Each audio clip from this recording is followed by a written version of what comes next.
Anybody objects to us going ahead? Okay. 2 more minutes. All right.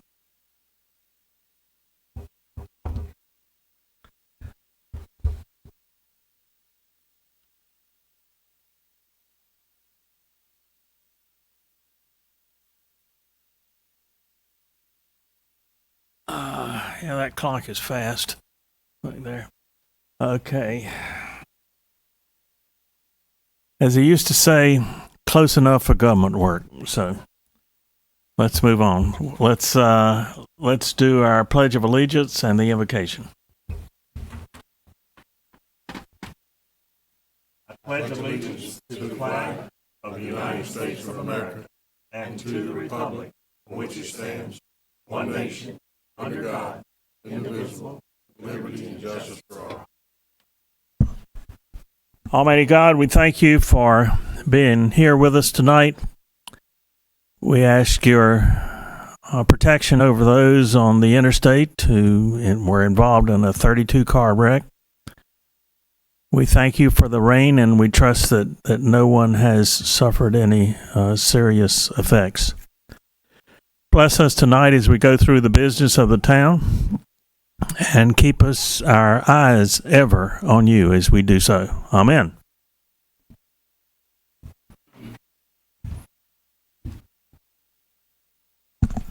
All right, the agenda is before you. I believe there's some changes. Any changes? Yes, I'd like to make a motion that we table ABC hiring appointments for the next meeting, which will be first meeting in next month. How many of y'all came for the ABC interviews? Yeah. So, I mean, is this everybody then? Well, the question would be, could we go ahead and interview the people that have made the effort to come tonight and know that we have done it, if that's what you would like to do, Junior, and if there are more applicants that got in under the wire and didn't make it in time? Oh, Jim, sorry. I'm so sorry. But I would hate for these people to have to come back again if they are already here. I think we should hear from them. But if your wish is to table it for what would be 2 more weeks, are we affecting people not being at the ABC board meeting? I'm just checking. But no. No. Okay. So did all the applicants get in before the deadline? I received 3 to get into the agenda for Friday, and then I received several more between yesterday and today. Oh. I received 4 more, so I have 7 in total. Veronica, don't we normally have it listed for about a month before we close it out? It depends on the how many people they're down and how quickly they need board members on the board. Okay. What is what's the decision of the board as to? How long ago was it posted, July Veronica? 28th. It was July 27th. It was posted. I'm Yeah. sorry. Okay, so it wasn't a month's worth of a posting. Yeah. I would be in favor then, Jim, for that reason, but I would like to go ahead and interview these people here tonight so they do not have to return. Is there a motion? You okay with that? That'd be fine. Okay. Yeah. Yep. Well, Okay, so the consensus is that we'll interview those who have applied and who are here tonight, and then interview those who have applied and will be at a future meeting. Now, we're not receiving any more applications, right? Well, I don't know. I mean, if you're publicizing for a month and, we haven't reached a month cutoff, Yeah, I another 2 would weeks. say that you would still be able to take them, and if So- that's standard. Up to the time of the original posting? When did it, what was the deadline? I didn't give a deadline. I just was waiting for applications to come in for the board to be able to appoint members. Well, if there's no deadline, then I don't think we can. So 30 days would be August 27th, right? Hmm. You want to do that? But, okay. And then, If- Yeah. If that's the wish of the board, I mean, if Is that there's okay? nothing in You wanna the, interview them tonight? The ones that are here? Okay, so I we'll just wanna make sure interview we do those who are appointments at the here. next meeting. We'll interview those who are here. We will interview the others who apply at the next meeting. Is that the consensus? Yes, sir. Yes. Okay. All right. Then, are there any other changes to the? Mr. Mayor, we have a closed session tonight under North Carolina General Statutes 143-.18.11 A3 to consult with a town attorney. I would ask that the board moves this to open session and not in closed session. I don't see where this needs to be done in closed session. I know nothing about what the closed session is, so I don't know if you feel that it's necessary I mean, obviously you put it there for a reason. And of course, I feel that it could hurt the negotiation position of the town, okay. and I feel that it could affect morale of employees unnecessarily. Okay. Okay, fine. That's what I needed to hear. Yes. And do you feel confident in discussing what we're going to be discussing tonight? Yes, thank you, Commissioner Dan brief Coates. Commissioner Price, I have reviewed it. I advise that at least a very initial discussion could take place in closed session. Certainly, if it is the wish of the board to put another discussion of this in open session on a future agenda, that could certainly be accomplished. But as far as advising the board on what remains within the attorney-client privilege and what would be appropriate for open session, I would personally feel much more comfortable giving that advice in closed session. Okay. Have you reviewed this?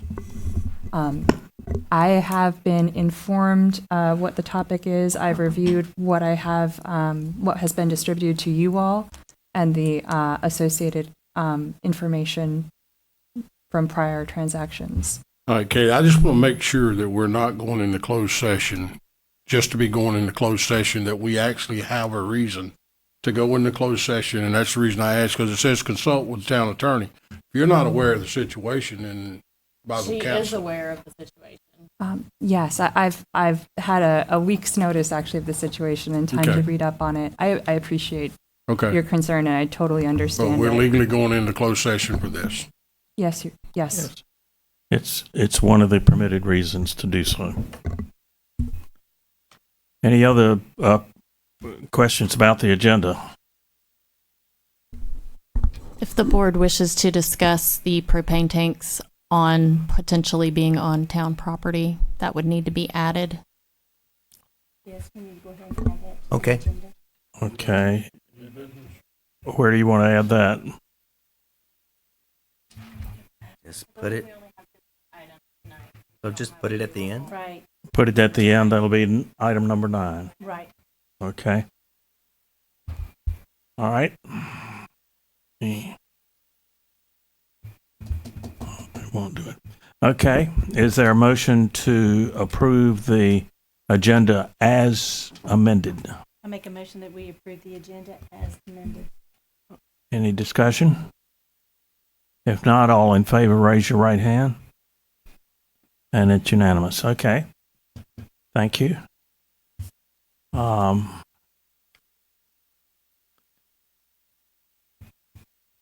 right. There's a rezoning request, public hearing.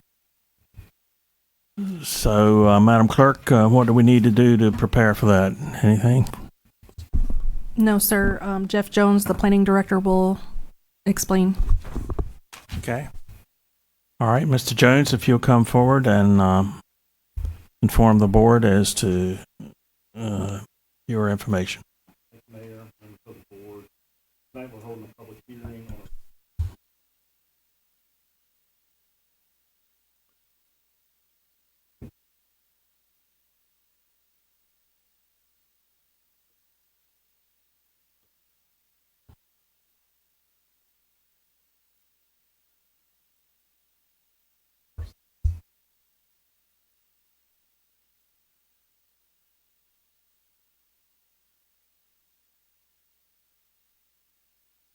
Are you Yeah, be sure you're turned on the microphone. area as designated as Is it on, Madam Clerk? Okay. A redevelopment area, and these two parcels are just outside of the redevelopment area. So if you look at the town's future land use plan, high density, adjacent to redevelopment, infill development, planning board thought that this was appropriate to rezone this to R6. Staff feels like it's appropriate to rezone this to R6. The applicant is here if you all have any questions of them or me. But this is for you all to consider tonight and make a decision.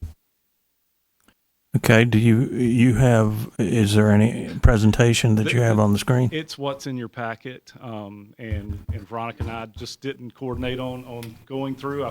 I left my clicker, but if Veronica, you want to, this is for the audience. These are the two parcels along West Williams Street, between North Johnson and North Cross Street. This is sort of the overall view there. Veronica, you want to keep going to the next one? This is currently 0.55 acres. It's currently vacant. Access would be on West Williams Street. Surrounding land uses are residential, and that's what's being requested to continue to be. Zoning compatibility is currently zoned R10, proposed as R6. Really, the difference there is the lot size, from 10,000 to 6,000 square feet. And again, there's the future land use plan that has this area designated as high density, which would include multifamily, single family uses in this area and some other ancillary uses, but mainly high density residential, which could be R6 lot developments or townhomes. Okay. Jeff, this is a very, the properties are deep, but they're very narrow. Very narrow. Right. So I get it. I'm seeing there, of course, there are setbacks as to how far they can go to the side of the lot, to the front of the property. Correct. But what is allowing this to do this is the depth of the property. To pick up that square footage. That's correct. Yes. Yes. Okay, that's what I gathered when I looked at it, because you can see the other lots around it are narrow and deep too as well, but Right. there still will be restrictions as to how far to the line they can go and Right. how far back from the road they have Correct. to be. You know, if the Yes. homes are more situated towards West Williams Street, these property owners will have a large backyard Mm-hmm. to enjoy or to maintain. But yes, that depth gets us to the 6,000 square feet. Gotcha. Any questions? All right, we'll continue the public hearing with any questions or input from those in attendance.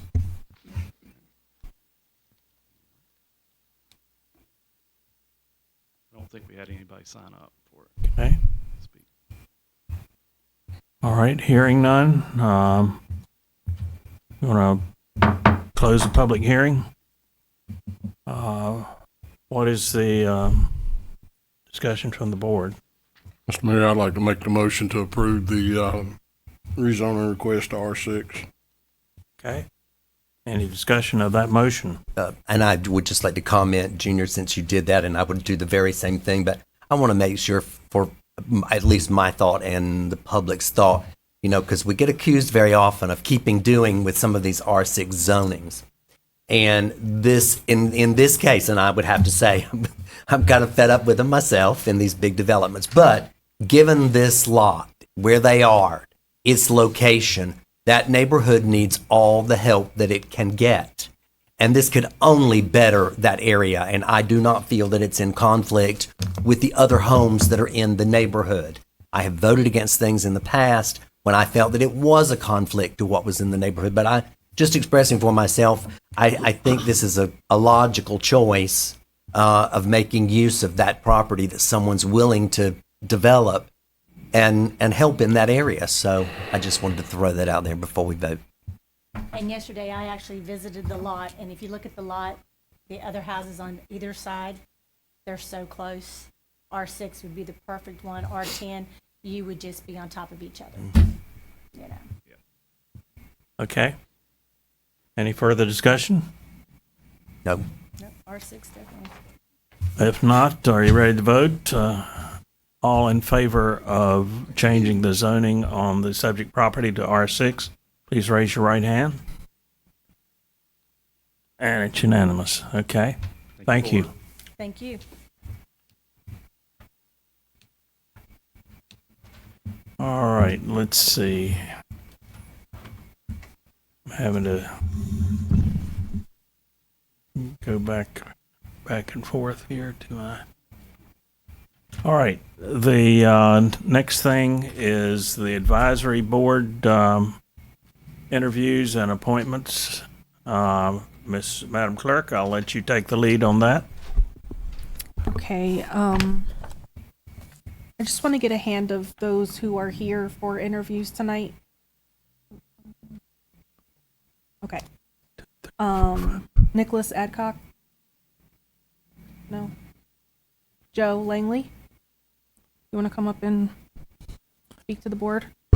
Okay, if each candidate, please state your name and where you live and why you're interested in being a part, or no, what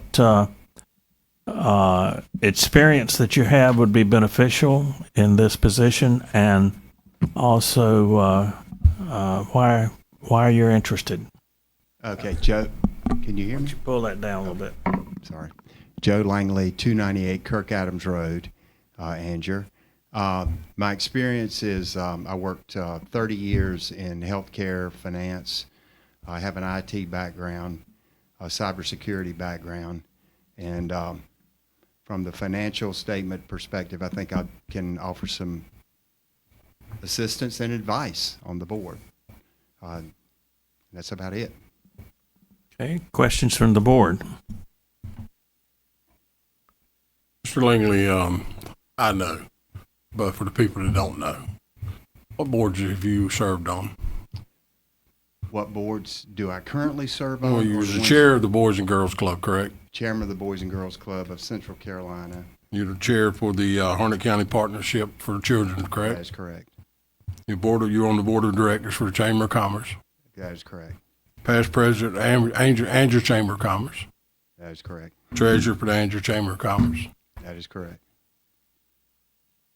How do you pronounce this, Saint what? St. Bernadette's. That's church in Fuquay. You're on the finance committee there. Yes, currently serve on that. Chairman of Bishop's Annual Appeal. Right. That is a big annual fundraiser for that church. And you were the past president of the Angier Kiwanis. That is correct. And then you're in the Knights of Columbus. That is correct. Plenty of experience. Thank you. And also, Mr. Langley, thank you again. I know that you have applied for these open positions on this ABC board. You're doing it again, which again shows your interest in serving on this board. So thank you once again for submitting your name. Okay. Thank you. Thank you, Joe. All right. Okay, who's the next applicant, Madam Clerk? We have Mr. Tom Taylor. Okay.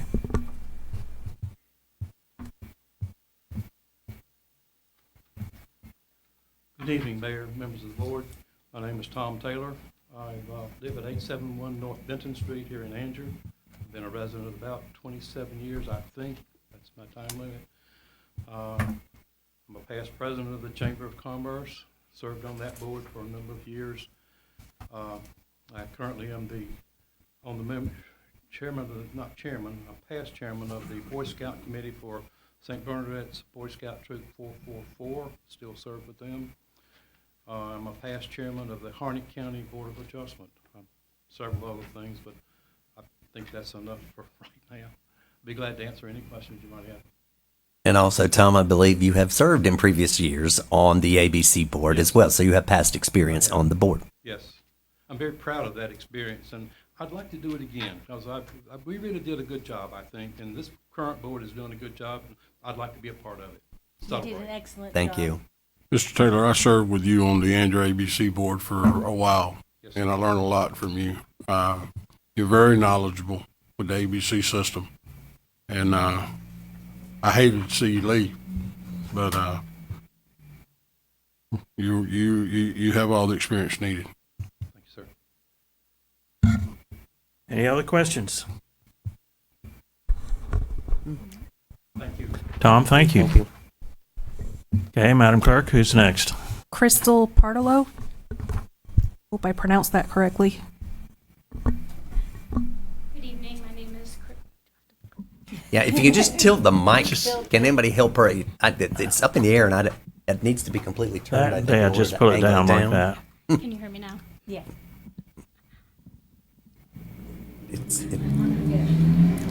Good evening. My name is Crystal Partello. I reside at 334 Glen Meadow Drive. As for previous boards, I have not sat on any boards. I am currently in my application process for the RMA board, which is Registered Medical Assisting. I've worked in healthcare, in ERs, and in offices for the past 9 years. I like the process of the ABC board, what it stands for, giving back to the community, and not all of the money going back to businesses, rather it's going into our town. That is all. Crystal, I have a couple of questions for you, if you don't mind. One of the positions that's open on that board now is mine. I just recently resigned. Why haven't you been to any of the meetings? I see where you haven't. I have not been to an actual meeting. I have seen them online. There's really no reason why I haven't personally been here. I will make an effort to definitely come often in the future. Do you know anybody that works at the store? At the store? No. You're not family or have any family anywhere in the store? No. Okay.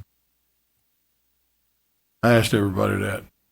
I know these other two guys don't, so that's the reason I didn't ask them. But anybody I don't know, I asked, because that has been a problem in the past. Okay, nope. I don't know anybody that works in any of the stores. Okay. And may I ask that I do not see Crystal's application here in front of me. It's in the. It's in your packet. It's the right there. added pack. Here I am looking at the online thing for tonight. So I will go back and look at this certainly before the next meeting to get a little answer. And Junior asked his question that he asked, and of course he asked mine, which is my typical question. I always want to know, have you been to these meetings? Do you know what you're wanting to get involved in? Do you have an idea of what is required as far as attendance and time involved? Most every job in this town is more than coming to one meeting a month. People have no idea. There are things that go on in between meetings and things that have to be discussed and information you have to look into to prepare. So I always advise anybody applying for any board position, it's always nice to see your face somewhere along the way at those meetings. And I would encourage you, if there is a meeting before the next one, to go and to attend, because it gives you a better idea of what you're obligating yourself to and what's expected of you. But I will certainly look over your resume. Thank you for sharing it with us through Junior's questions, and I'll give that certainly a better look before we have our next meeting. And Crystal, behind you is the sitting there with the hat on, front row. That's Mr. Brian Hawley. He's actually the chairman of the ABC board. You might want to get with him and find out when the next meeting is. He can probably be able to tell you. Okay, we'll do. There you go. I will be here. Thank you. Thank you. Madam Clerk, I just thought to ask, are these two positions limited as to being in town, or No, sir. they're just... There's no limitations for the okay, ABC board. good enough. Fine. Okay. And Mr. Mayor, I don't know if it's for you or Veronica, does these people know that it's not a straight 4-year term, that it's a split? Mine expires in 24 and the other, And Mr. then Hills, Mike's is expires in 25? Correct. Okay. The next applicant is Through you. Ronnie Pleasant. Okay, Mr. Pleasant.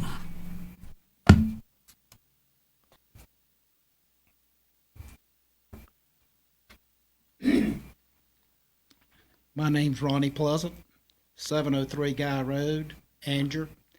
Lived there for 66 years. The reason I'm interested in serving on the board is I just want to become more involved with the town of Anger. I've lived here, supported the town of Anger all of my life, except for 3 weeks. I moved to Irwin for 3 weeks in between after my first marriage, and we separated. I moved in with a friend in Irwin and stayed 3 weeks, and I said, this ain't for me, I'm coming back home. Came back Good for home. you. Graduated from Anger High School, 75. Campbell graduate in 1979. I am a retired paramedic I started out in Harnett County, retired in Wake County 2009. Currently working as a part-time dispatcher at Campbell University. Went back home to where I actually started out, ended up my education. But I love Anger. And Anger has changed a lot since I was growing up and going into Mr. Crawford's store down here on South Depot Street. It's changed a lot since me and you were in school, Alan. Junior, your family. I was a volunteer member of the rescue squad here in Anger for 25 years, stayed till the day it closed down. I have served as a former member of the Anger Fire Department Board of Directors. I am currently serving on the State Employees Credit Union, Anger Branch, Board of Directors with Mr. Smith.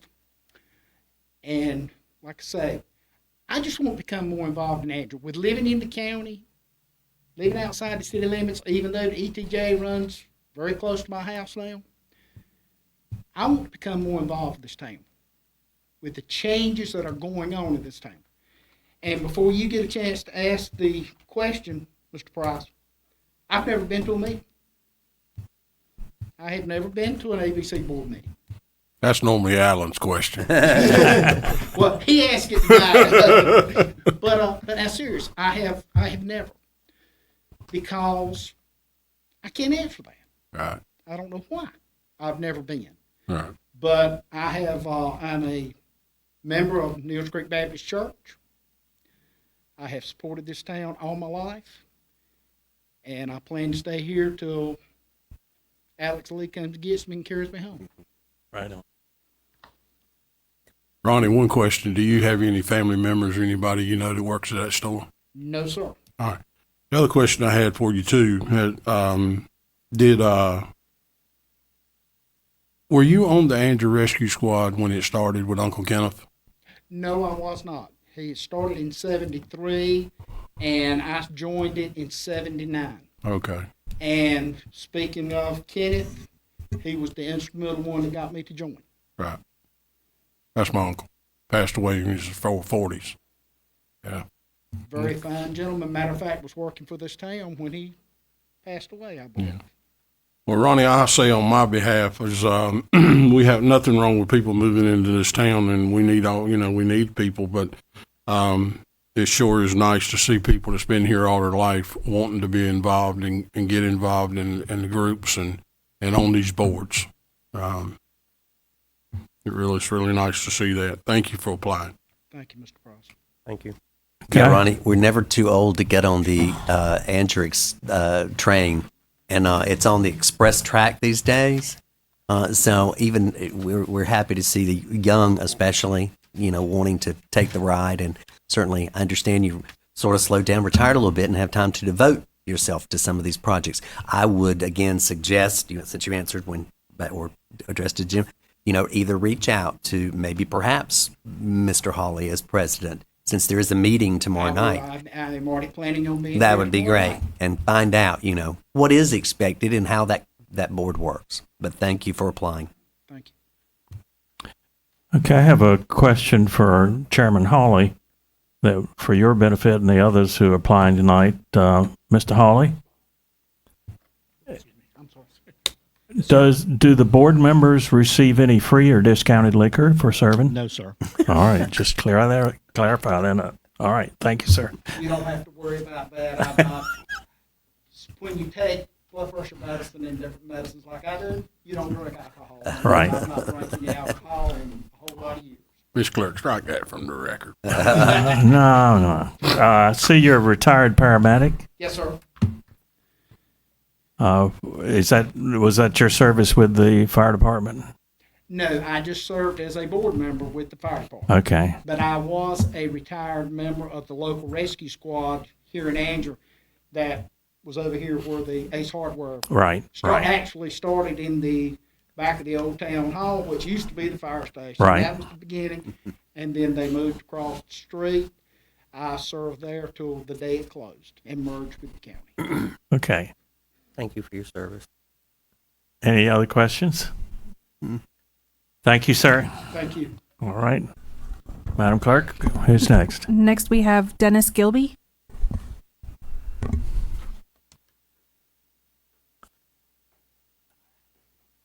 Mayor, Commissioners, how you guys doing? Good. Dennis Gilby, 196 Kerry Lane Drive, Anger, North Carolina. Never served on a board. Interested in it. My kids, my whole family's right here. We moved here in 2017. Been here right at 6 years. Kids go to the charter school, so that's kind of been really great for them. They excel in it.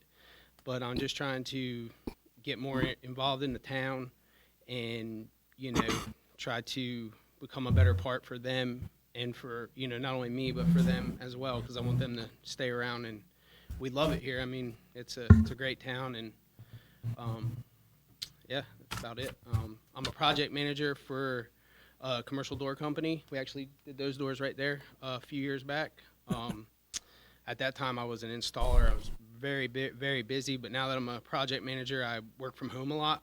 So I have a lot more time as far as like making meetings and being, being a little bit more flexible with my schedule. I'm able to take my kids to school, and I'm not having to work till 6, 7, 8 o'clock at night every night. So it's been able for me to be a better dad to them and have some, more time with them and some free time for myself. So. Okay. Yep. Questions from the board?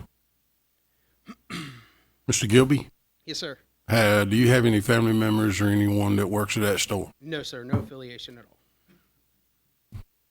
And then you answered your question that you have not been to meetings or anything of that nature. I've read them. I've read it online. The briefings at the for a few of them, not every one of them, and I've seen a few Facebook feeds on them, but no, I hadn't stayed too much in it because I've been pretty busy the last few years of my life, really. So. Well, once again, as we have done with those, I would recommend, since there is a meeting tomorrow night, Yes, I know you sir. were gone tonight, but if you could do that so you have an idea of what this is all about. And I know Mr. Hawley is always open to any questions, involving what is the requirements or what's needed in that world. And I see also here that you did apply for another board possibility. Right. And those things may come up in the future. And of course, we always say, please, just because somebody might be passed over one time, you've expressed interest in more than one committee. And so keep a watch out should it not go that way today or next week. It's just been crazy. Like, we moved in here in 17, and just the growth that has happened in just these 6 years has just been crazy. Like, I mean, you go down 210 and there's all these neighborhoods going up, and the traffic's like a nightmare. It's been quite a scene, really. So we're blessed to be here, and we love it here. So Good. all right. Any other questions? I got a question to really all the ones that supplied, with the exception of Tom. Tom, you're going to know the answer. Has any of you guys ever heard of the Andrew Baptist Wall? Or the Baptist Wall at the old liquor store? You know what that means? What that stands for? Okay. Okay. I do too. Thank you. All right. If not, any other questions? Then thank you so much. Yes, sir. Thank you. Thank guys. you. Point of personal privilege, I'd just like to recognize that Senator Jim Bergen has joined us. Welcome. Thank you. Okay, thank you. Who's next, Madam Clerk? The last applicant is Rhonda Springer. Doesn't look like she's here. Okay. How about anyone else that was on the original list? Apparently not. That's all. So he or she is the only one we have not interviewed. Is that correct? As well as Nicholas Adcock. Okay, so we reserve the right to interview them at the next meeting. If you will notify them to that effect. All right, thank you. Okay, moving on to the, and we will reserve our decision on who is appointed until we finish the interviews next meeting. All right, Elizabeth, our town manager, will you give us some project status updates? Yes, Mayor, it'd be my privilege. The board has requested project updates on several projects that the town has undertaken. The first one, which is a priority that Bill and I have been working on, is additional capacity at our wastewater treatment plant. We have an original agreement with the county to process just over 1 million gallons per day, and we're going to purchase an additional 1.25 million gallons per day. We have an agreement with the county. It has not been brought before you yet, but that will be forthcoming soon. We did receive funding from the state legislature through ARPA funds of just over $7.8 million. The cost estimate is, however, $10.4 million. In the considerations of going forward and looking at growth and development, it's recommended that you might want to reserve some of that allocation for commercial and industrial enterprises. And we could set that aside so that should a large commercial or industrial customer want to move to town, we can ensure their capacity in the sewer treatment plant. Of the 7.8 million you're saying? Of the 1.25, yes, that okay. we're going to purchase, yes. So we got 7.8 from the state. We did. Thank you, Jim. Well, we actually got more than that, but So for this that's purpose, yes. Yes, so we did get more than that, but they are allocated to different projects that we will cover shortly. Okay. Yep. We're working with USDA to try to get funding for the difference between the funds that we've been allocated and the cost. And I've also met with McGill and Associates and other engineering firms to see if they can assist us in getting a state grant to cover those funds. Any questions? Questions about that project? Okay. Moving along to the police department, the RFQ was released and we had our pre-submittal conference today. I was encouraged that a number of firms showed up. I think we had about 20 people. Some of them, 2 people representing one firm, but we're very encouraged by that. We have a call scheduled with the local government commission about borrowing funds to pay for the police department. The budget is $5 million that you all set previous to my arrival with Richard Hicks. So just so you're aware, the debt service on a $5 million loan for 30 years at 4% interest, I do anticipate it would be lower than that, is $286,000 a year, and that's an annual payment, like I said, for 30 years. If the current revenues stay the same, which we anticipate they are going to increase due to new properties being built and new folks moving into town, in this current budget, we would have $680,000 to pay towards debt service. So that payment is already built in to the budget. So we're going to continue to work with the LGC and identify financing and funding sources. If you want to explain what LGC is and what they do. The Local Government Commission is, well, they're an entity of the state, and they make sure that towns follow all of the general statutes that we are required to follow because we are entrusted with the taxpayers' dollars. And they basically tell us if we can or cannot borrow money. And also deal with municipalities that have fallen in hard times, but thank goodness that's not us. That's true. That's not our case, so we won't discuss that function that they have. The facility at the police firing range that you all approved, we received engineering construction documents today. You did a budget amendment to move those funds from last fiscal year into this fiscal year. The budget is $153,844. So we're moving along with that project. Our town hall, we're making do with what we've got.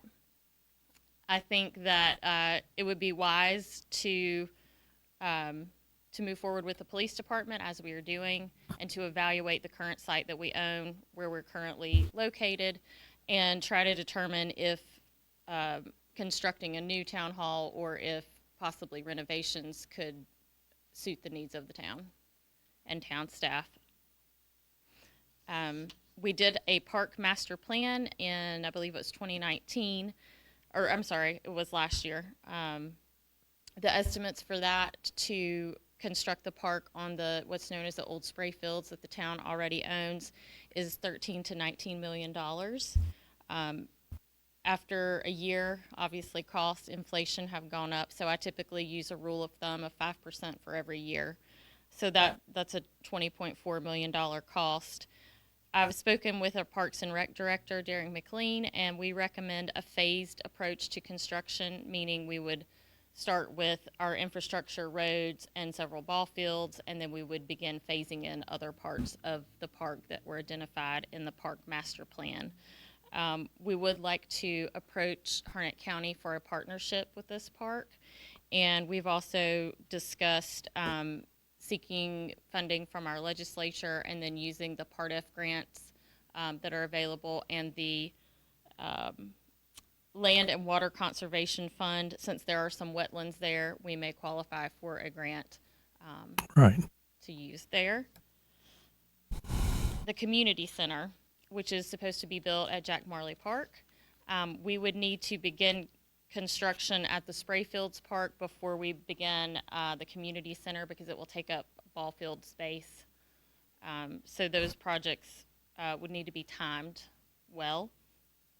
And the estimated cost for the community center is $7 million, and more than likely we would be looking for a loan or a grant to move forward on that project. Let me ask you a question on that.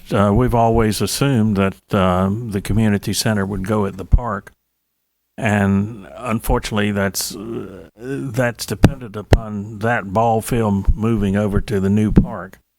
Is it possible to put the community center somewhere else? I suppose it is possible. We would possibly need to purchase additional land, or you know, I'm going by the plan that has been discussed previous.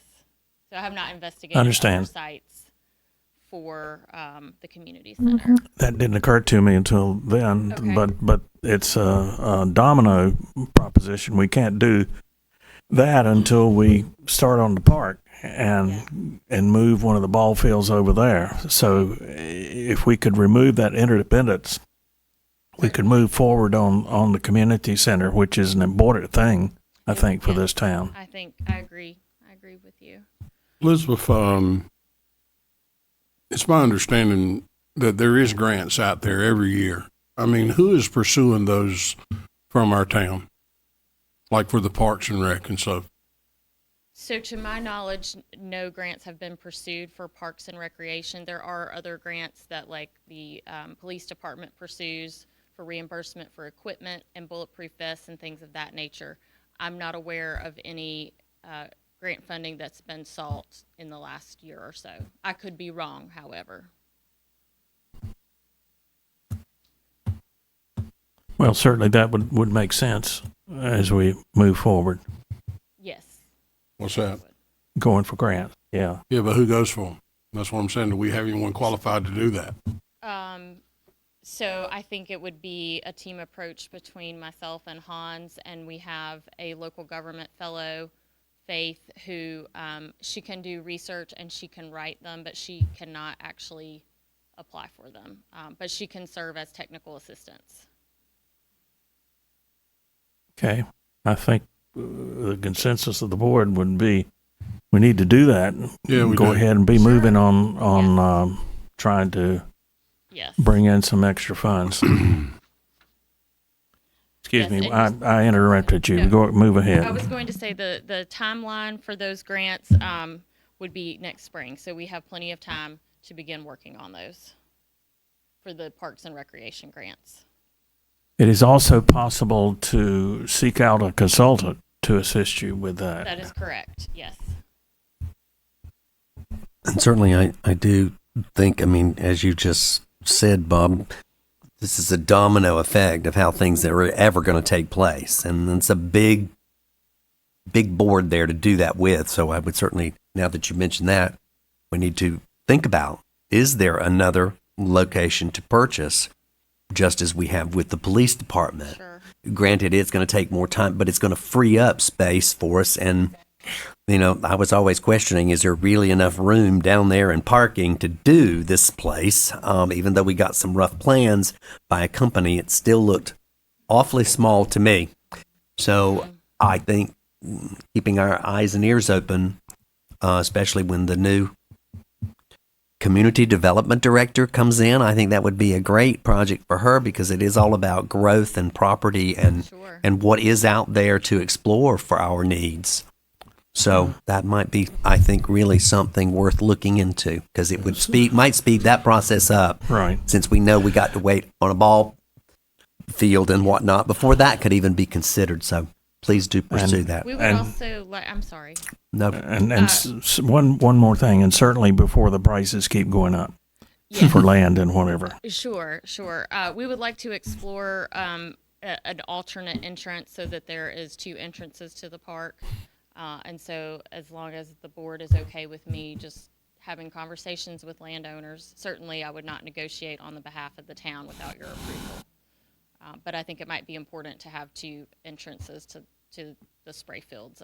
I think the board agrees with that. I There's- totally agree with doing it with what we got now. We can't get that done. I don't know how you're going to get the others done.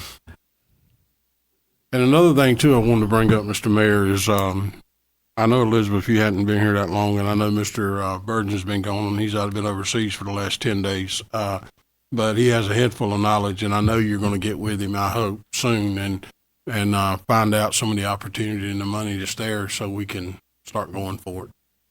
Yeah, I'd be happy to. Yeah. In other words, we may have to bite the bullet and move ahead on several fronts. Sure. Given all the growth that we're experiencing and given the expectations of our new citizens for facilities for recreation and whatever. So, And I have one more project to update you on, the 500,000 gallon elevated water storage tank. It is under design. The bid and design package submittal is scheduled for September 1st, and you see the rest of the schedule there before you. It should be finished by December 1st, 2025. We did receive funding from the legislature through ARPA funds for just over $3.3 million, and so that project is fully funded. good. Yes. And All right. that is all for the project update. Further questions about that? Absolutely. Well, that's what I we have pay one the for big you, bucks Elizabeth, for. right there. Sure. Again, you know, I've mentioned this before. It seems like it takes forever to get anything done. And I don't understand I it. apologize. No. But I see bid and design package submittal is January 1. Mm-hmm. And then we don't do anything again, the bid and design package approval, until January 1st. That's 4 months. I think that might be a Bill. Bill might be better able to explain the timeline. Come on down, Bill. Defend yourself. The water tank. I mean, then we still advertise and bid, which doesn't happen until May 1st. These are like huge gaps. They want to know why the. Sorry, this is my memo. This is not from looking at your memo. Why is the timeline? Right, the approval process through Division of Water Infrastructures is lengthy. And they've advised us in these ARPA projects, with the coordination I've had, to plug in 3 to 4 months for them to approve the projects. That's lengthier than normal, but because of all of the money that was submitted for water and sewer projects, they have a lot on their shoulders. So in my communications with Division of Water Infrastructure personnel, was Ken Poley, he's since retired. Trupti is the one we're dealing with now on the wastewater. But they've advised us to at least 3 months, to give them that much time to review for approval. And that's why there's that gap. Well, the question, I see that gap. That is the gap from September 1 until January 1. Is it not after they have been received? We're opening this up. Am I reading this? Bid and design package submittal has to be done by September 1. The submittals, I guess, is So that the engineering firm would be submitting how they're going to build the tower and how much it's going to by cost. September 1st? Is that what that means? That's correct. That's Yes. the September to January. And then it gives this other committee 4 months to approve one. Is that what, or we would choose one? Or I'm a little confused here. I know when you're saying somebody else, because it's their money, has to approve how it's being spent. That's correct. Is that them having the time there to look over the bids and the things? I'm assuming we would make a choice, yes, before. No, the January 1 to May 1st breakdown, and that's just conservative. I mean, these are, you never know what's going to happen. And the worst thing you want to do is throw out there that we're going to be able to bid. So the bids are going to take, we'll put out the bids, that'll take at least 30 days. Then a lot of times these contract negotiations could take up to 2 months before we can bring it before the board. So it's easily 3 months, and I think our consultant is just being conservative and giving himself 4 months so that he doesn't have to say, well, I was late. He can say, no, I was early. I got it done in 3 months. I understand. So it's just a conservative approach in terms of the timeline. And No. so Division of Water Quality has to approve everything before we can move forward. And Is water that- infrastructure. Water Yeah. infrastructure, I'm sorry. There is a time limitation on the legislative grant that we have to also keep an eye That on. is December 31st, 2026, that the final reimbursement has to have been made. So our eyes are on that date. I got Very you. much so. And right now, we got it with this, very conservative schedule, we're a year in advance of that, so. Well, thank you for answering those questions again. I know people are tired of hearing me ask that, but again, we are 2 years away from this water tower, from what I'm seeing here on paper. Bill and Elizabeth, got a question for you. You made a statement a while ago that it's fully funded, correct? That Yeah. is the information Yes. that I have. Yeah. Okay. I'm reading here. I just don't want to sneak up on it's an estimated project cost $3,313,500. That's what we got from the state. But it says not including legal fees and land purchase. I mean, land acquisition. The land was given to us, correct? Given to us, right? That's right. I apologize. So what kind of legal fees? I mean, how much, what are we looking there? There not any? I couldn't say. I haven't asked Dan for an estimate.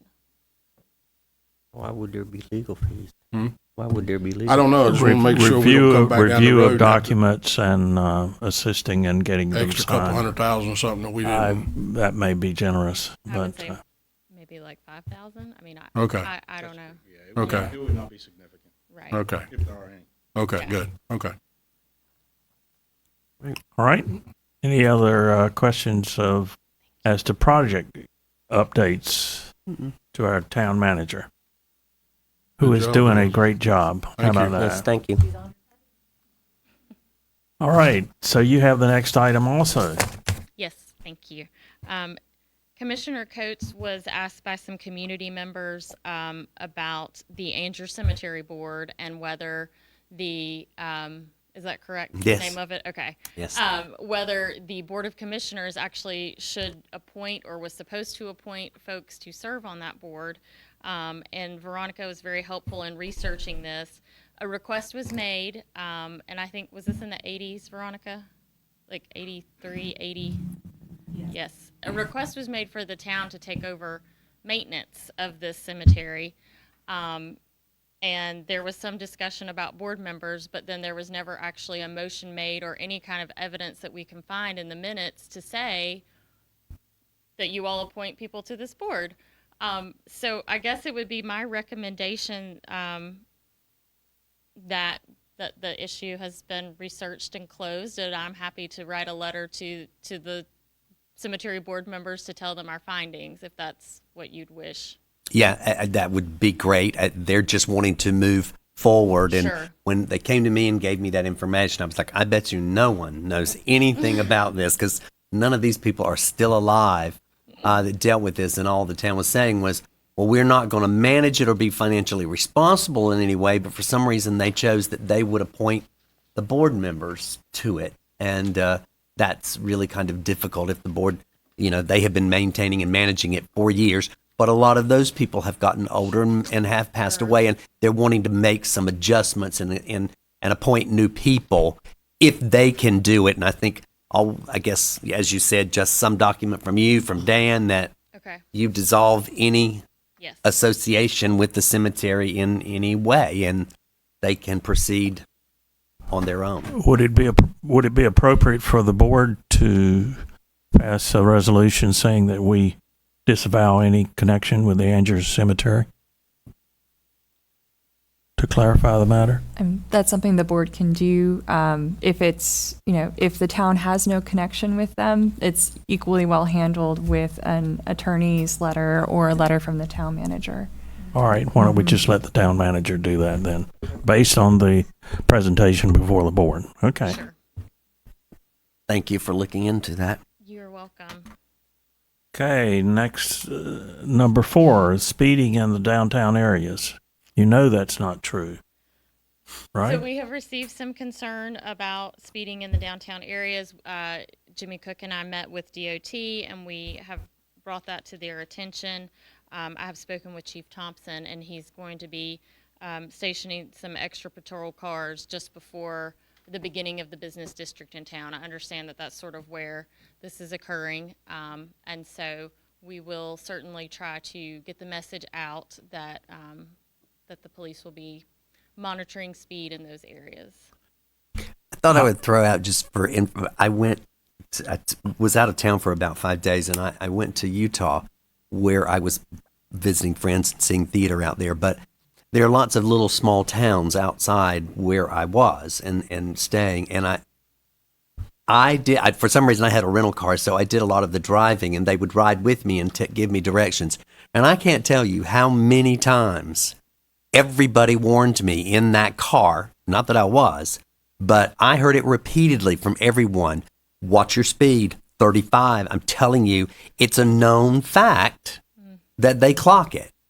So that is part of how that happens once that they are used to getting those tickets, and they know they're going to be stopped, and the word is out, and it does make a big difference. I just couldn't believe how adamant everyone was, and it was several people. But once we do that, if we, write more than a warning, the word gets out and people do slow down. So I'm glad we are addressing and that the public is weighing in as well. Yes. I have a suspicion that a lot of this is going to be cured when the bypass is finished. Sure. My own personal experience is that the line forms 4 o'clock in the afternoon for the stoplight out here, and there are trucks and cars turning to the left to go by the park and get around that blockage. So I think that's the reason why there's a lot of speeding. Sure. Anything else? Not in regards to speeding, unless anyone had a question. How are we on putting up the new speed limit signs? I'm sorry, I have not prepared an update for you, but I will for the September 5th meeting. Okay, good. Thank you. All right. Flooding near Neils Point subdivision. Okay. We've received several complaints about flooding that may be connected to the Neils Point subdivision. I received some photographs where there has been erosion and there's a failure of a silt fence. And so Jimmy Cook has been in touch with the developer. They've been contacted. They know that they have some issues that need to be corrected. The stormwater ponds are under their engineer's review. They will then come to Bill for review, and then they will go to DEQ, Division of Environmental Quality, I think is what they stand for. And so then they will be signed off by a state engineer. So at this time, all of the stormwater ponds are not complete. And And then there's also the matter of private property. If someone has blockage in their creeks upstream, downstream, can impede the flow, can back up on other folks' property. Unfortunately, that is up to the property owner, and of course not up to the town. I do have a phone number for DEQ that I'd like to share with the public. It's 910-433-3300. They actually issue all of the erosion and sedimentation plans. So any developer that's out here moving, I believe it's more than an acre of dirt, they have to have a plan that's been reviewed by DEQ. And I can attest from the last town, if you don't have that plan, it's a fairly hefty fine. So hopefully I'm sure that all of our developers are following suit with what they're supposed to do with a stormwater and erosion control plan. Okay. Anything else from you? Jen Allen. One question regarding that. So this development, it's Neil's Point again, which we said. Neil's Point, yeah. I'm assuming that development is not completed, built out. So the builder and developer are responsible for correcting these issues as it stands. Correct. It's not been turned over to an HOA who is now having to deal with it. It is still under their control, and it's their responsibility to correct these problems. Yes, and fortunately, Jimmy has a great relationship with them, and they were very responsive today when we rode out there to take a look at things. So, but we are in the works of solving. We're in the works of solving. Looking at issues that can help it. Okay. Yes, absolutely. And who's responsible for where the water goes? If the properties are all clear and all that water's going downstream, who's going to be responsible for that? Is that the state responsibility, or is it? I'll let our attorney how does that weigh in. work? It depends on why the water is going where it's going. If it's up to actions of the developer, then there may be developer responsibility there. Andrew overall manages the wastewater for the town, stormwater for the town. And so if it's having to do with the adequacy of the town system, then the town may come in for responsibility for that. As a non-engineer, I can't comment on what the particulars are for this one, but that is something where we'd ask an engineer to look at it and advise us. Yeah, because it seems like with all the building out there, everything's going into one area, and it just seems like it's being overwhelmed. Mm-hmm. And I think I don't know who needs to take a look at that, whether the state needs to get involved and look at it or what. I know we're doing a hydraulic study over here on Williams and Highway 210. We could potentially do that, but the areas that are affected are outside of the town's jurisdiction. So I'm not sure if legally we can do a study and advise things on areas that are not within the town limits. Right, and in that case, the county would, I believe, pick up responsibility. I'm sorry, Mhm. I'm state, county. Okay. Possibly in the ETJ. Possibly. Was Neil's Point an annexation, a satellite annexation, or a contiguous, or has it always been in the town? Well, if it's annexed, of course, it's in the town. But sure. Okay. Well, anyway, we can pursue that. Thank you so much for your professional presentations. Oh, you're welcome. Any other questions of the town manager? All right, we'll move on then. Bill Dreisler, come on down again.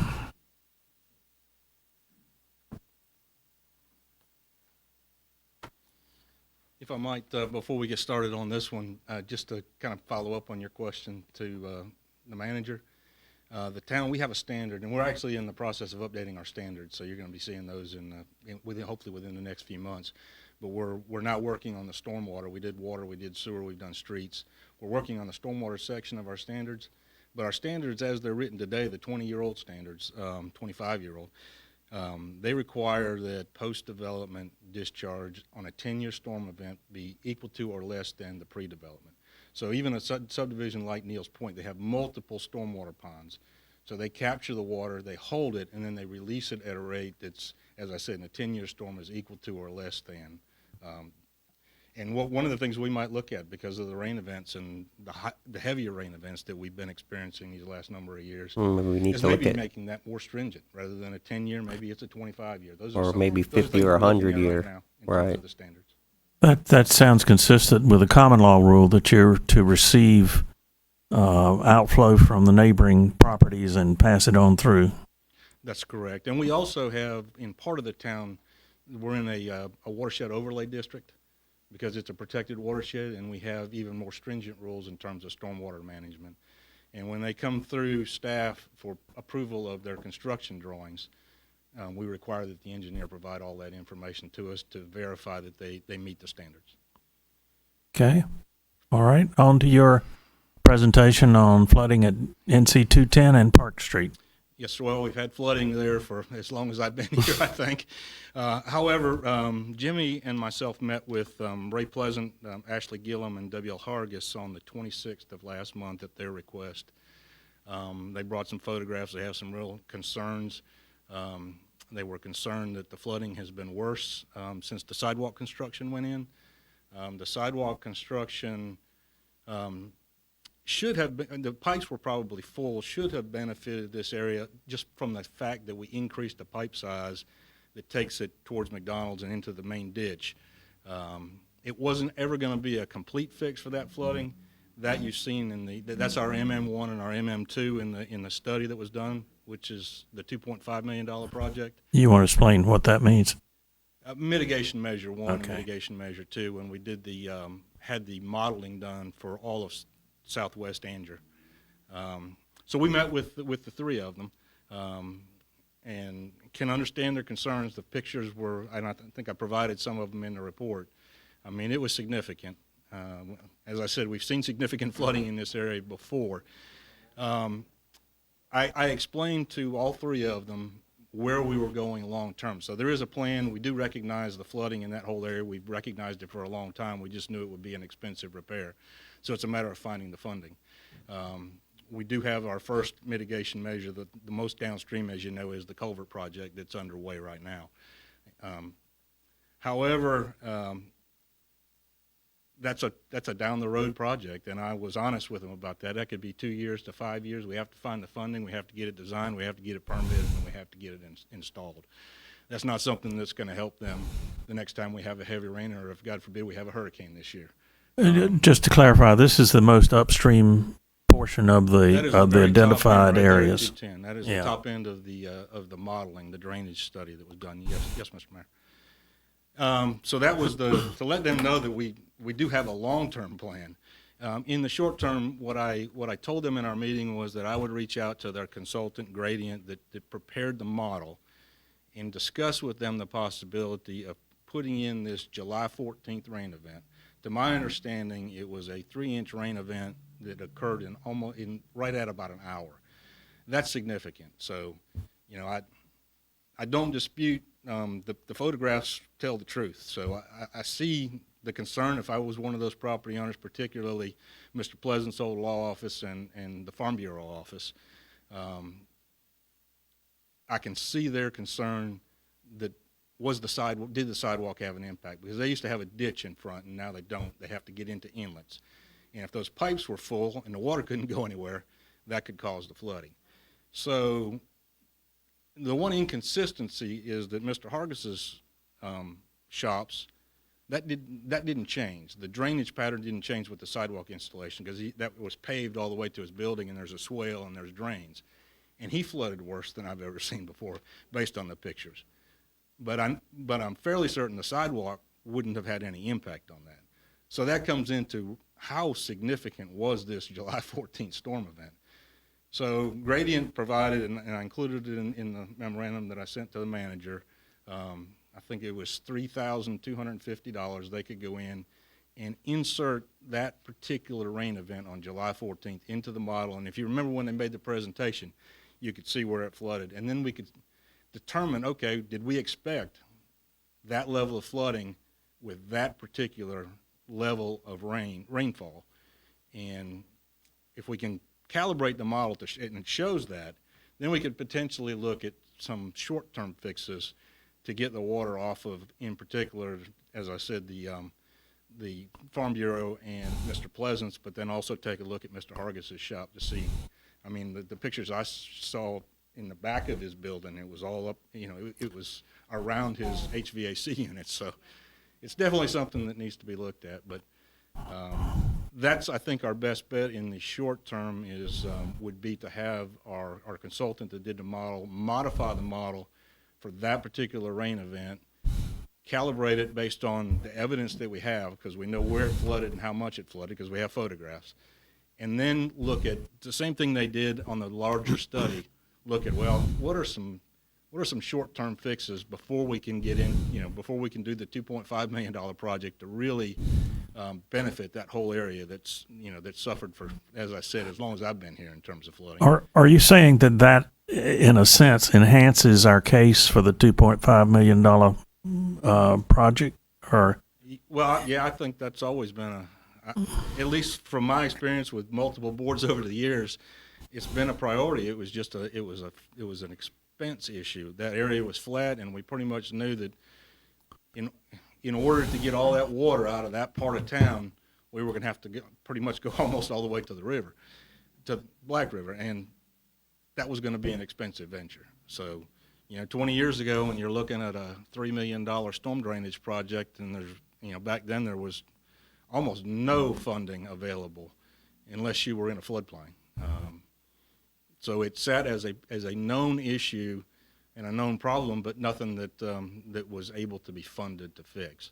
I think that has changed. We're seeing more and more opportunities for stormwater mitigation outside of floodplains. And I think we have some real potential now, and that's why we went forward with the study of that area, because that's been one of the worst in town, that whole quadrant. What was the model that they used to determine the work that was done there? Do you know off That is in the report. I don't remember. Yeah, I don't either. Off the top of my head, I'm not a because I figured that it is in their report. So I could provide you that information. Okay, I'm curious just to see, if it was like 1 inch an hour or half inch an hour or something like that. They looked at multiple storm events. Yeah, I thought you were talking about the actual type of the hardware that they used. Oh, no. Yeah, no. It was, they evaluated multiple storm events, and there was a significant storm event that we had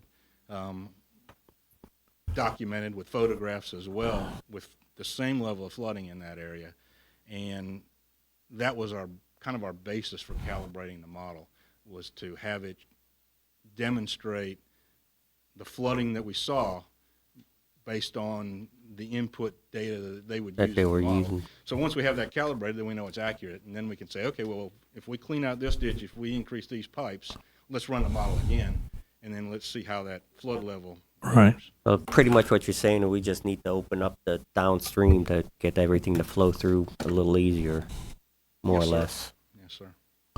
Are you asking for any funding? If it's the commissioner's desire, the next step forward would be to authorize Gradient to calibrate the model based on that July 14th storm that generated the photographs that the three gentlemen provided to me on the level of flood. Is that the 3250 you were talking about? Yes, sir. Is there any motion from the board? Well, I've got some more questions. Okay. I'm still a little confused here, Bill. Yes, sir. I'd be curious to hear from Mr. Cook as well, and from the photographs that I see. No, I'm seeing a bill here for $3,200 to redo some model. Doesn't anybody have any idea how to solve this problem without doing some model? I can see the pictures, and I see some of what is created, and yes, it's a runoff. What was the front of Farm Bureau? Yes, I can see how originally it ran into a ditch. Now a sidewalk is higher, and it's piling in the middle of there. I don't know where the plan was that it ever went, But I'm curious to hear from Mr. Cook. Do we have some ideas to help this before we just go putting money into a model that may give us an idea? I feel like, Jimmy, somebody knows right now what could be done to help that problem over there. So that's my question. Come on up. Before Jimmy gets started, I would say that, to me, from my perspective, and I am an engineer, so from my perspective, the benefit of the modeling exercise for what I would consider a fairly reasonable cost is that we can see what the impacts would be.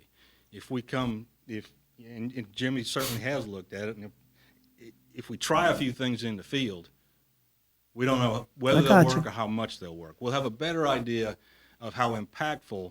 So at that point, you're spending money to do a fix, and it may or may not have any impact at all. By running the analysis, we have a stronger inclination that if we do this, these are the benefits that we'll see. Which might save you more money down the road. When I look at the pictures of the back of the property, like I can understand why one might think that the sidewalk created, because it is a rise from where it was originally. It's definitely that way. But the back of the property didn't change in any way, did it? So where was that water ever going if it was going anywhere? Because it's huge. I think what you're seeing, and this is the 27 years I've been here, I've probably seen it flood a dozen times. Gotcha. I know. 210 along William Street. So I think Mr. Pleasant's concern was when he saw the change in elevation from the sidewalk being higher. So originally his water would just sheet flow over the road and keep going. Now it's like hitting this wall, and then we've got basins on either side, yard inlets that gets that water to flow there instead of continuing sheet flow. It goes to one side or the other. There's several yard inlets there that we put on the back side of these sidewalks to catch that water that comes from the property owners or from flooding. So I think, when we put all this, when we put all the infrastructure in for this sidewalk project, we sized it as large as we could, and to be able to still keep it without having, we couldn't put a 60-inch culvert pipe in there. There was not enough space. So we sized it as large as we could to handle as much water as it would take. And so what happens is all those pipes are getting full, that everything is just kind of dispersing out, and then everything is draining back out. So we've actually made improvements on the upper side. Now we're going to make improvements to the lower side along South Broad Street, and then it's the part in the middle. With part of the study, we can say, okay, is there something there that we can help with this study that'll get us until we can find the $2.5 million? Is it something we can spend $40,000 on, do a small little fix here or there to help with that infrastructure? So WL coming out Sunday took me over behind the Teen Chapel Rail. You walk behind Teen Chapel Rail towards the building, that little ditch right there in the middle way. Somebody's put a fence across there. When I went, they had like iron gates at the bottom of it. The water was going a piece of plywood or mattress or whatever would get caught in between that. Where's that water going? Why are we allowing people? So we, I met with a young lady from the Senior Citizens Building, and she showed me that. WL showed me the same thing. So we reached out to Code Enforcement. So Code Enforcement has been acting on that to get him to remove those catches. So what he did is he put that in there so his dogs would not get out when he put his fence up. And we told him, you're blocking the natural flow of the water. And so they need to be removed because some of that water would continue on towards 210. But when he blocks that up, it runs parallel with the wall and comes up between WL's and that gentleman's house. So I think when I talked with Shannon a week or so ago, he had contacted them about removing that. And he said if he doesn't have it removed, then we would get somebody in there to remove that to help alleviate that. How what we do with any complaints that we get from somebody blocking the water. So if there was a ditch behind your house and it was full of debris, and then you were impeding the water, then we would contact you as part of Code Enforcement, and then you would clean that out. If you didn't clean that out, then we would notice a violation, and then we'd have somebody come and clean that out and put a lien on the home. Well, it'd be like me going on your property without permission, so you've got to be careful with that. So that's why code enforcement does his, timely with his letters and everything else like that. So once he's got everything legally done, then we can, whether he gets Public Works to go in there or he's got a contractor on hand, I think, that is lobbies, grass cutting, and other projects like that, tear down houses. So he's got resources there. So he tries to keep Public Works out of that and hires an individual to do those things. Well, and Commissioner Price, I think it was 6-8 years ago, might have been longer, time flies, but because we were having some issues with ditches and not being maintained, and when I say not being maintained, having junk in them that was blocking water and it was impacting upstream property owners, we amended the nuisance ordinance for the town to include that as a nuisance. And that allowed code enforcement to get involved, and it gave us some leverage legally to have an impact on private property with people not maintaining the flow through their ditches and impacting upstream properties.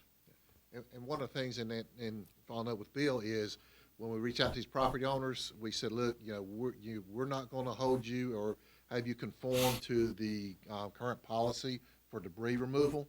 If you bring it out there because you're cleaning these ditches out, we will pick up more than what our policy says. And so we offer that to our residents. So when they bring that debris out, then we're going to remove that for them. Good to know. Good. And it worked out real well along K Lane over there. We had you may have been on there when a young lady come up. I can't remember if she was Miss Ragland, but anyhow, we had some issues there. We reached out to all the property owners downstream. They brought their stuff out, and we picked it all up, and then and it helped her property immensely. So, but as we talked about with the drainage, I think doing this study is going to help us maybe pinpoint a few things that we can look at, and maybe give us some information in the future moving forward about fixing that. But it's the top part is fixed now. Bottom part will be fixed whenever we get South Broad Street repaired, and then just figuring how to do everything in the middle. So just to clarify, you have an existing study that you're basing your actions on. This is just an amendment to the study to try to update it, right? Yes, what they're gonna do is they inputted a different storm event to calibrate the model when they did the study in 2022 of all of southwest Andrew, that whole drainage area. And what I've asked them is, can you, instead of the storm event that we used in 2022 that was significant, use this July 14th storm event and show us what the model is showing, and then show us if we increase a pipe size or if we add a ditch somewhere, will that have an impact on those properties along 210? So if you were to apply for funding, this would be a important part of your presentation. Is that correct? If you update your tool, then it's a better. In terms of applying for funding, showing that we've already done the study, absolutely. That would be a very important aspect of the submittal. Most grant providers like to see that there's been some skin in the game and there's been some upfront work, and this isn't just off the fly asking for money, that it's something that has been studied and evaluated. Any other questions? I was going to say I did find a grant from Golden Leaf about stormwater mitigation, and I have not done any of the legwork, but I will be looking into that. Good. Mm-hmm. Is there any motion that you'd like to make at this point? Do y'all want to make a motion that we go ahead and authorize the 3,200 or whatever it is to be done? 3250. I'll make the motion that we go ahead and give the authorization to move forward with it. It's 3250? 3250. Okay. Any discussion? All in favor of the motion to fund the additional essentially study, please raise your right hand. Okay. Everybody? Okay, it was unanimous. All right. Thank you. Thank you. Okay, Elizabeth, you have number 7, interlocal agreement with North Carolina League of Municipalities. The MIT Health Pool. This is an agreement that needs to be entered into every year. This is so the town can purchase vision and dental insurance through the League of Municipalities insurance pool. And the document before you just speaks about the rules of the insurance pool, that we have to be in it for a year. Right. And that is to protect the other participants of the pool. The mayor is authorized to sign that. And so I request the board approve the mayor to sign the interlocal agreement. Is there a motion? I make the motion. Any I make the discussion? motion that we authorize the mayor to approve this. It's just Okay, a thank you. formality and it needs to be done. Yes. Any discussion? No. Oh. Okay. All in favor, please raise your right hand. That's unanimous. Thank you, Elizabeth. Whatever. All right. Okay, number 8, Board of Commissioner representation on the RFQ committee. And the RFQ is for the new police station, right? Yes, we are back on our current project of the police station. We were advised by USDA in this initial talk about funding that we have 1 to 2 board members on the selection committee. So the selection committee is Jimmy Cook, Lee Thompson, myself, possibly Hans. He's been in and out because he's handling the audit right now. But we need to have 1 to 2 of you represented on this committee. And we have scoring criteria that was released in the RFQ, which you all approved. So we're requesting 2 representatives. What is the timeline of when this occurs? We receive the submitted proposals on August 31st, and then we would need to review them probably that first week of September, because we are planning to present the findings to the board on September 19th. Okay. I was just questioning the length of availability. Yes. So, Was I available for such? so even short-termers could be eligible. So you, Sure. So we can just go ahead and volunteer or whatever. Yeah. Yep. Okay, I like to volunteer. Okay. make that 2. Okay. Well, you're just looking for 2, right? I was Right. just looking for 2. Okay. Yeah. Is that okay with you? Absolutely. I don't want to fine. step on anybody's I won't toes. feel cheated. Jim and LaRue. Okay, Madam Clerk. Is there a motion to approve that? I make a motion that we appoint Jim and LaRue to serve on that committee. The RFQ committee.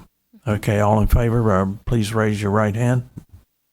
And it's unanimous one more time. Okay, there's an item number 9 that was added. Yes. It came to our attention yesterday morning that, and I'm not sure of all the details, but perhaps due to a dispute between some property owners behind Ed's, that new propane tanks had to be ordered and installed because the old tanks were on someone else's property. And these tanks were about to be installed on the town property that we own, in between the building that Jim rents and Ed's.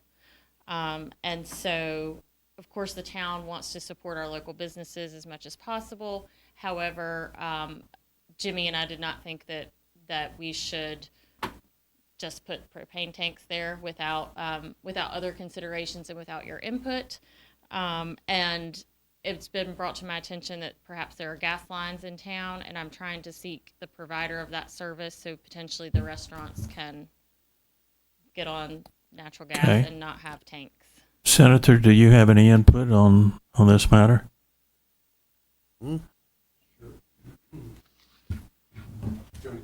Sure, that'll be fine.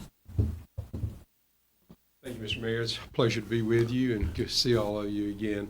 This came to my knowledge just a few days ago that the whole situation about where the tanks were going to go, and I think there was some confusion about the property lines. The original folks that owned the property before the town bought it had basically given like a variance, a 3-foot variance, and I think that's where Ed had put the boundaries. If you look through there, that was to them.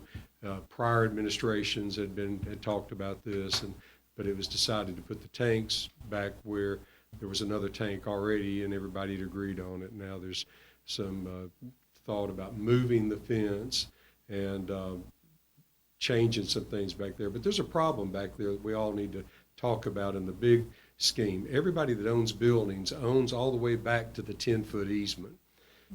So really, there is only there's not a road through there. There's a 10-foot easement through there. If everyone goes and puts fences on their property lines, all that's going to be is a 10-foot walkway from one road all the way to the other. So I think there's a bigger conversation I agree. that needs to be had. There was some work on this years ago, and the town had met with a number of the property owners about buying property. A lot of us had agreed. I mean, I owned a lot of the buildings, and I said, look, I'll do whatever. I have no intention of ever putting fences back there. You know, I want everybody to try to be good neighbors. We had some folks that couldn't maybe go along that like that, but it still needs to be addressed. We're going to end up with a mess if everybody puts fences up. And, you know, they sometimes say fences make good neighbors, but in back there, fences are going to make a really big problem back there. I will do what I still own a number of buildings. If somebody, you know, there's another problem back there, and that's dumpsters. There are some dumpsters that I allowed the town to put behind one of my buildings, which I subsequently sold, but they're still there. But technically, those dumpsters are on private property. So this is one of those situations where we all need to get together and talk and figure out what's best. Now, I've heard today, I also heard, because like I said, I've been out of town, I heard that another restaurant in town has closed, which is changing a lot of other things as far as just our community and traffic. And so you all have got a really big job ahead of you. Let's figuring out how to deal with all these things. But let me just say, as a property owner, if we need to locate something, and I've already met with Jimmy Garner, with Jimmy today, and told him, look, if it's a problem, we'll figure out something else. I own all those other buildings. We'll put them and run lines, so don't anybody worry about us. But we have some other situations back there that we do need to be worried about. Right. And so I will help any way I can. If I can help with funding, if I can help with anything to try to alleviate that.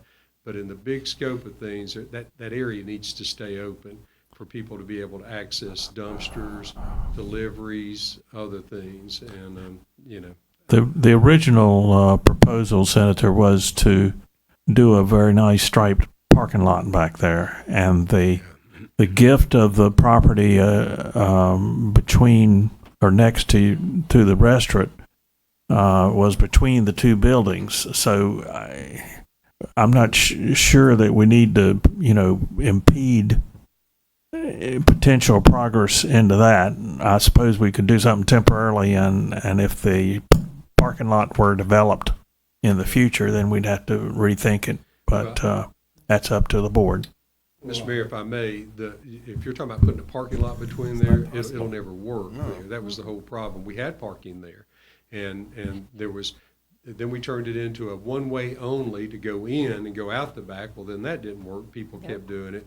And then it was finally decided to close that and put the, but I've been looking at maps today after I got the call. I pulled up GIS and went through all of it.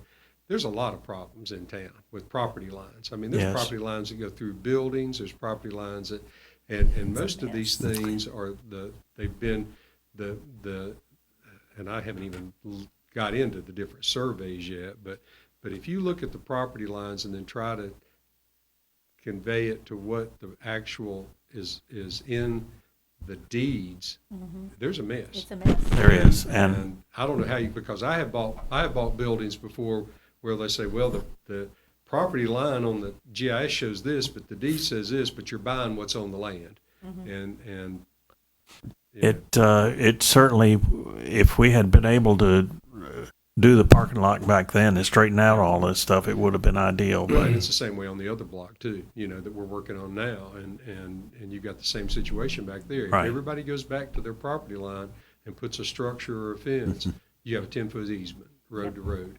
and anyway, I'll be happy to help any way I can. Be happy to answer any questions. Senator and Jim, what can we do now to help Jim and Lori, this business? I spoke with him yesterday. They got to have gas. Yeah. If they don't, they're going to shut the doors. So what do we do to fix that? Like I said, I got involved in this when I got some phone calls when I got back, and I said, well, look, I'll come to the meeting tonight and see if I can offer any kind of resolution. And I don't know. Jim, what are you thinking? Well, I was in an advisory role. Jim, come up to the mic. Here, I'll let you. I've been totally in an advisory role. If you'll introduce yourself for the people who are watching. Jim Garner with the propane store. My family's been in that business since 1966. I'm friends with all of you here, and my life has been here. First of all, I've been in an advisory role with Jim and Lori. We're trying to figure out what to do. The business behind him created the tanks where they are now in the beginning. Now that person doesn't want them there anymore, and so we have to figure out something. You mentioned natural gas. It's highly expensive. He's buying new appliances. I mean, it's really expensive. He would have to buy new equipment. I do contract work for natural gas, I know. They even set our rates much higher in labor than we actually charge. Right. I'm just trying to help Jim and Lori get through this thing at minimal cost. I factored in, they've just gone through the COVID deal, shutting down, and they were masterful at inventing ways to stay open. And now they're faced with this again of what to do, spending thousands of dollars to switch over to city gas, which, by the way, has a much, much higher, probably 95% rate of gas accidents in the United States. I don't see the advantage of it. We work by the same code. Everything would be done by code. If there's any paving going on, we encase the piping where, nothing doesn't happen. So, I mean, I don't know. I just want a solution to help these people. So if we allow you to put, a tank and dig a trench, that would resolve the problem. That will resolve the problem. Okay, where would the tank go, Jim? Pardon? Where would the tank go? Well, on the property that's between the two buildings that the town owns? That was decided from Jim and Hank. And I observed the objects already in the alleyway there between the two buildings. And the 3 feet that I was figuring on doesn't take up as much room as stuff already present there. So, that was what I was basing it on.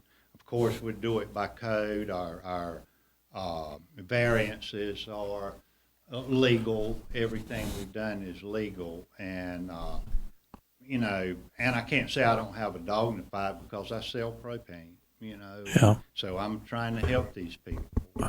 Well, I don't see any problem putting it on the town property as long as if the parking lot develops in the future, we may have to do something different. But for the foreseeable future, what does the board think? Well, I'm having trouble imagining and envisioning this. This sounds like it involves a lot of people with a lot of dogs in the fight. And I'm not getting a clear picture here of what it is that we are anticipating doing. Why are you thinking that? If we just run a line out to the town property beside the restaurant and put the tank there, only the town's involved. And then it'd be closed in. Well, could you try and give me an idea? Are you talking about, I know that the alleyway is only a 10-foot easement. Will never be a parking lot. Isn't the hose actually coming over? Oh, wait, he's got some pictures here. It comes from the the corner of the back of the building is where the regulator service starts to that building. Could you run it through the wall? And go ahead, Jim. So here's some pictures that we took earlier. Thank you. Do you have a couple slides there? Okay, so originally this is where they wanted to put the tanks. Oh, no. And then when we were contacted, so Oh, no. they were going to put the tanks there and then go back to the left to tie into Ed's business. Then they wanted to put a tank, a 120 tank, which is one that stands up about like this. And so they were going to do there and then cut across this open area where we've got the tables and everything else like that to feed brick and mortar. Okay?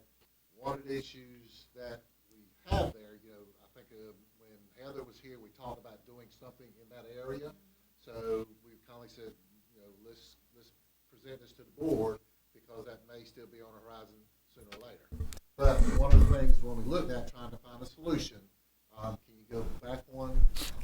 I wanted to bring it to the board and recommend that we grant a utility easement. I just did not want it to be yeah, sure, you can put these here without some kind of formal documentation. Mm-hmm. Hey, before we go any further, Jimmy, Mr. Burgeon, don't you own the building there we're looking at? Yeah. Okay. But when we pulled the survey from Lester, he was saying that there's zero lot line. So I know Mr. Jim mentioned about a 3-foot variance, but Lester couldn't find that. But now, one of the solutions to the problems, if the board wants to proceed, can you flip back one section for us?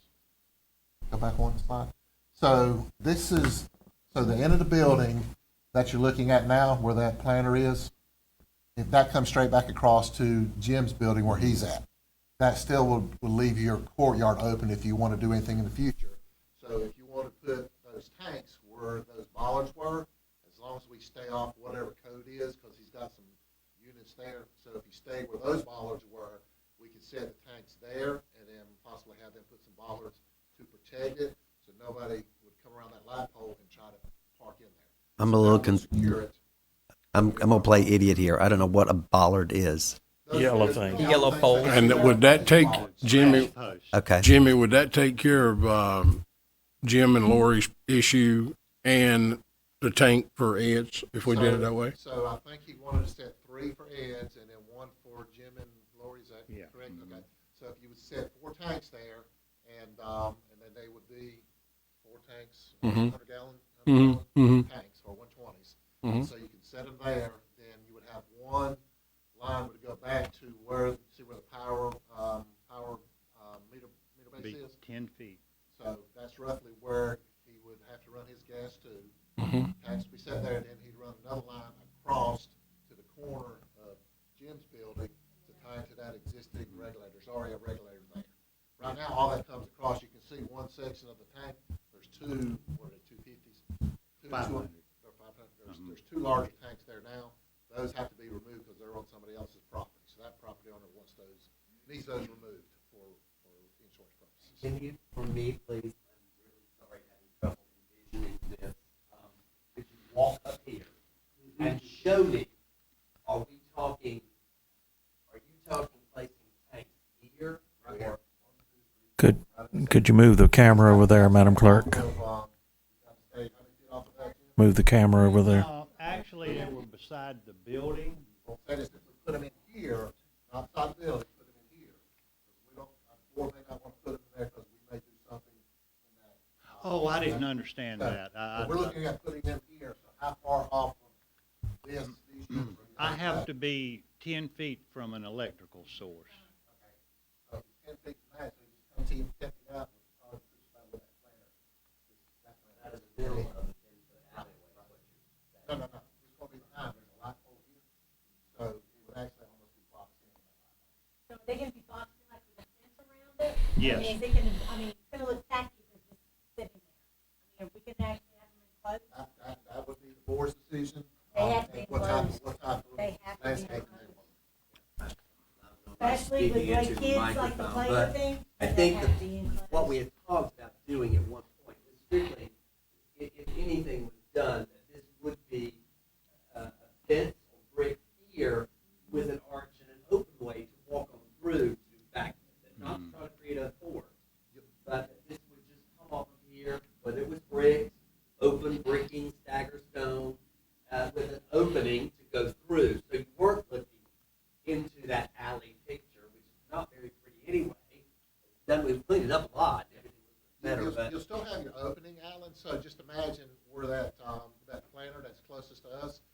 light pole to the left, it would line up, so it blocks in.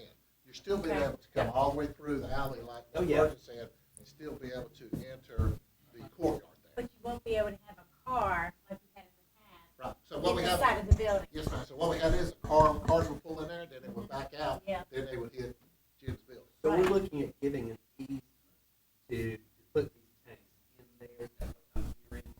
On the town property. Yes. And so it's gonna be temporary until maybe down the road being permanent, or what? Right. So the board has control over how long it lasts, what conditions are put on it. You know, you all direct me to draw up, or me and Dan to draw up whatever you all want that to look like. No, I mean, part of the problem of old Angier agreement boys and everybody was happy, and those days have changed to where we are now. No. And like, as I said, there's a lot of people involved in this, and if we could do that, you know, do the easement, and I'm understanding that it's really kind of back in what it was the alleyway anyway. And as long as we got to keep these restaurants open. It's the only thing definitely. is bringing people to Angier, and you know, I mean, we need it. The town needs it, and desperately. Agreed. My stipulation, like LaRue said, was, but I don't know whose responsibility then does it fall into that these do need to be fenced, and I mean fenced decoratively. I don't mean just something. It needs to look nice that's encasing these, and whether the backside stays open for your access. But I do want to make it look pretty, because what we see in the alleyway is really beautiful with all of those tables and the planters and the lights that are strung in there. We don't want to create an unattractive focal point, and I think Jim, where would you shut off valves be? Would you have any? There would be on the top of the tanks. They're DOT rated tanks, brand new. One thing I wanted to add, Ed, Hank, and Jim McNichols, we all agreed that there was going to be a lattice around the fence, vegetation, and they were going to, I mean, they live here too. So Yeah. Well, that we weren't just going to. It almost sounds like we were just going to stick tanks back there. Right, but you know, separately, No. separately, you're going to run a line across the town's Yes, it'll property. It'll be code, also. just like city gas, being crossing we're going to even encase it in case you want to pave or whatever back there in the future. It's total by code. I don't do anything beyond code. Right. Why can't behind Jim's other building put his tank and just trench from his building over to the regulator? Jim at Brick and Mortar has no property. Yeah, he does. He has. He would have to cross another property owner to get. He owns the third one, so whoever owns the Well, he can come up to the come out from his property and down the easement and then tie right in. would have to come from his building all the way Yeah, up to yeah. the easement, and That Mm. Still gonna have to drive. yeah. So one thing just to keep in mind, so the property owner where the existing tanks are, he has to have them off by the end of the month. So, I know so just to keep that in mind in your thought process. Okay. So we can keep our, That- properties. I think we need to solve this. So, are you going to need to put down a pad, Jim, to set these tanks There on? was one more alternative. Jim and Lori McNichols owns the Muscady's dress shop, and but as we pointed out yesterday, he's to run his line over there. He's going to have an okay on the town property, right on the line of the other guy in the town. We can put them there, and that is an alternative to do. But you still got to run across the town lot to the other. No, the building on this side is right on the corner. The gas service, the start of his gas service is right there. It's actually on Hank's corner. I think, if you recall, there was an old concrete planter there. Mhm. That hit several times. All the time. So I think in everybody's best interest, it may be better to put all four there. It's Mhm. gonna be a little bit more for him to come across, but Mhm. that line's gonna be underground versus The all other those way. tanks are, all those tanks are in Yeah. one spot, so when somebody's backing up, they're just looking, all right, here's my tanks, I don't have anything else. Right. Jim- Ballers there, that'll keep anybody from parking and then backing into that. Jim, I'm kind of not a general industry guy, I'm more a construction guy. Once this is installed, okay, what kind of fire, are you gonna be installing some fire equipment back there? No, the tanks are already OSHA regulated. They're double DOT walled. Approved. They're brand new. It's the same code I've worked under, most of my life. It's, Right. City, county, state, federal, international, and we do things right. I got you. We just don't. I got So do we need a motion? Yes. Let's make a motion that we go ahead and grant the, Yes, Go ahead. if you would also want to have a specific length of time that it lasts, if you're Right. envisioning this being temporary, you could have it renew automatically with, the ability to allow it to keep going Unless until the notice board is wants given, to yeah. revisit it. Right.